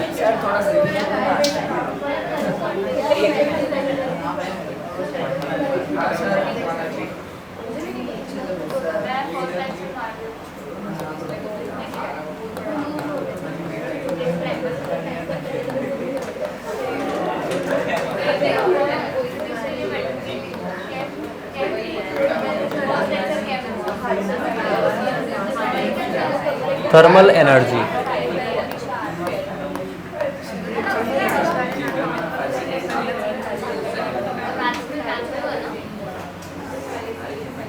Note करना थर्मल एनर्जी क्या होती है, नोट करो thermal energy.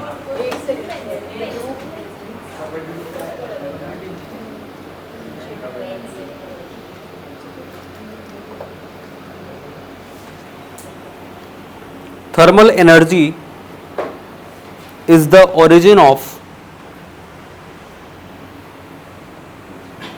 thermal energy is the origin of kinetic energy of the particles, kinetic energy of the particles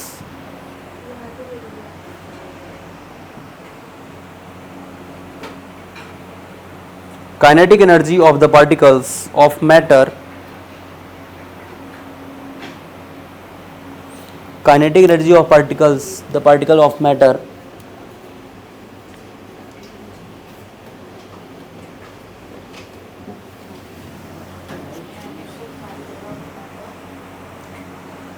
that arises due to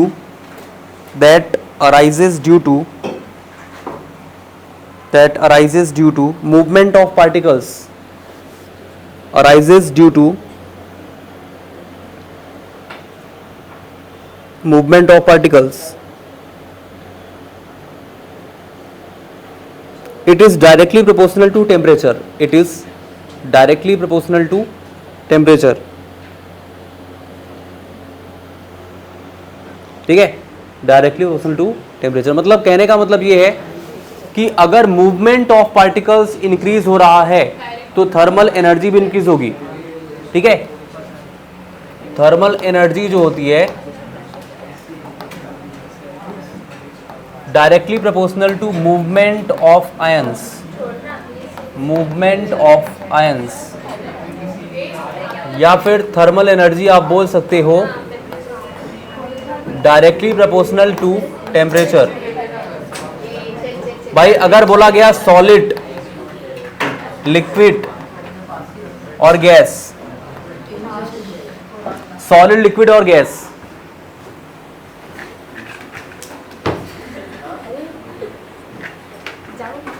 Jaunpur में कहाँ? चौकी। CHOWKI को क्या बोलते हैं? चौकी? हाँ। चौकी तो बगल में ही हमारे। हाँ उधर ही, बदोई है ना, बदोई। नहीं, बनारस के पास में। चौकी। हाँ, बाय।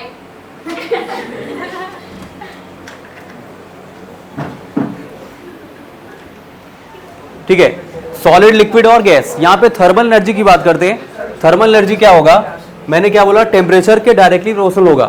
ठीक है, टेम्परेचर आप बढ़ाओगे तो मूवमेंट ऑफ पार्टिकल्स भी बढ़ता है। भाई हीट करने पे क्या होगा? पार्टिकल्स के मूवमेंट भी बढ़ते हैं। यहाँ पर क्या होगा? सॉलिड, लिक्विड और गैसेस में यहाँ पर क्या होगा? थर्मल एनर्जी इंक्रीज होगी, थर्मल एनर्जी इंक्रीज होती है, क्योंकि यहाँ पर इंटरमॉलिक्यूलर फोर्स ऑफ अट्रैक्शन क्या हो जाता है? कम हो जाता है। तो इंटरमॉलिक्यूलर फोर्स ऑफ अट्रैक्शन कम होगा तो मूवमेंट ज़्यादा होगा, मूवमेंट ज़्यादा होगा, थर्मल एनर्जी क्या होती है? ज़्यादा होती है, क्योंकि मूवमेंट पे ही डिपेंड करती है। नोट करो इसको।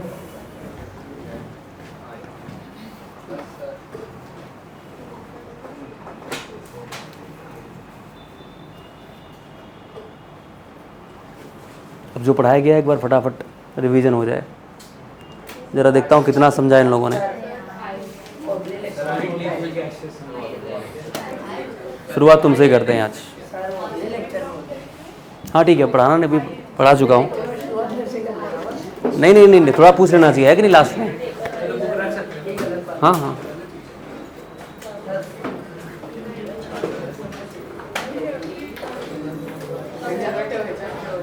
तुम्हारा है?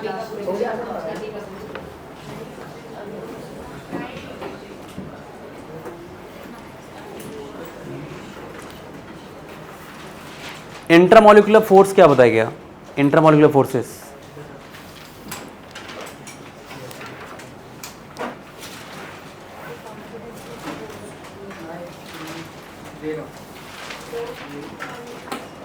बोलो। इंटरमॉलिक्यूलर फोर्सेस क्या बताया गया?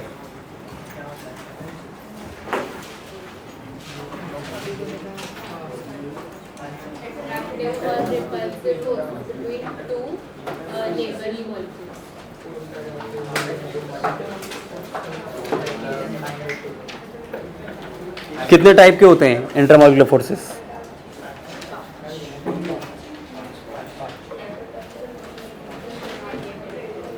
तुम बताओ पीछे बीच में। हाँ, कितने टाइप के इंटरमॉलिक्यूलर फोर्सेस? कौन कौन से? अरे खड़े तो हो जाओ, बुढ़े हो गए हो क्या? हाँ बोलो अभी।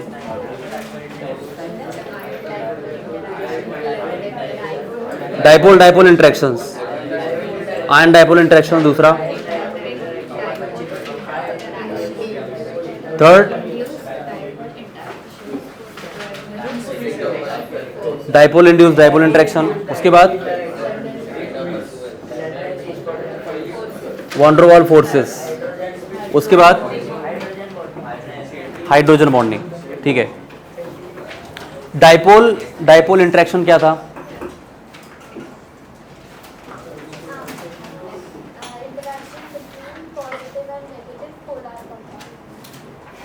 To polar compounds. Dipole induced dipole interaction क्या था? आप बताओ। डाइपोल इंड्यूस्ड डाइपोल इंटरेक्शंस, इसको मैंने 3 बार बताया था।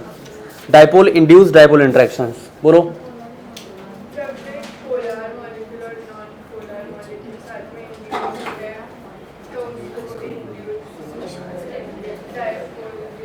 थोड़ा और एक्सप्लेन करना चाहिए था आपको, आपने थोड़ा इनकम्प्लीट बताया। आप बताओ। डाइपोल इंड्यूस्ड डाइपोल इंटरेक्शन, तुम बताओ। डाइपोल इंड्यूस्ड डाइपोल इंटरेक्शन क्या होता है? Induced dipole interaction. ऐसे हंसने से काम नहीं चलेगा, जो पढ़ाया गया सब बताना पड़ेगा। हाँ, और अगर नेक्स्ट लेक्चर में नहीं बताया, तुमको मैं पहले बोल रहा हूँ, पहले स्टार्टिंग में आते पहले तुमसे पूछूंगा। सेम क्वेश्चन, सेम नहीं, जितना पढ़ाया गया सब। आप बताइए। When polar molecules like NH3 and non-polar molecules like benzene. Very good. The polar molecule approaches a non-polar benzene, and the polar molecule thinks that the neutral carbon has positive charge on it. Very good, बहुत अच्छा, सीखो कुछ। Ion dipole interactions क्या बताया गया?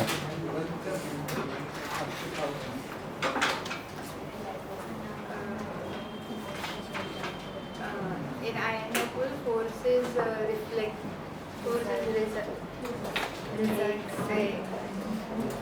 Ion dipole interactions, The force which is produced is a result of the interaction between ions, which may be a cation or an anion.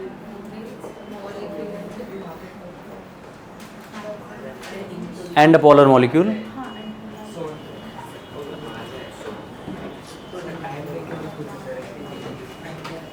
Hydrogen bonding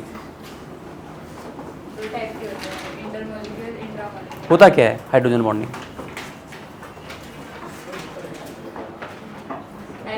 जैसा ही होता है। हाँ, मतलब वो तो आपने टाइप बता दिया, बट एक्चुअल में हाइड्रोजन बॉन्डिंग क्या है? Interaction between hydrogen and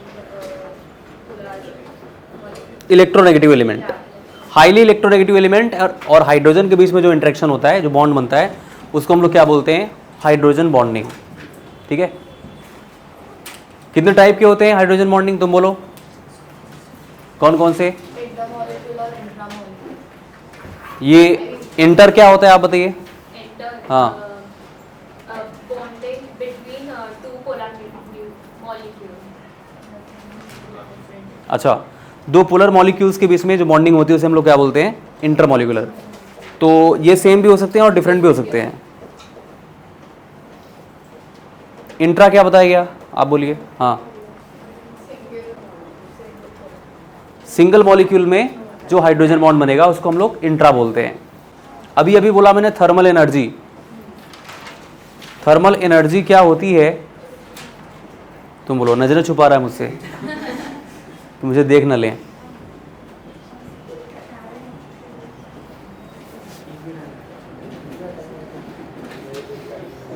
तो ऐसे सर मारा जैसे डांस करने के लिए बोला गया इसको। आई होप आज का लेक्चर आपको समझ में आया होगा और बहुत अच्छे रिवीजन करके आना। Thank you so much.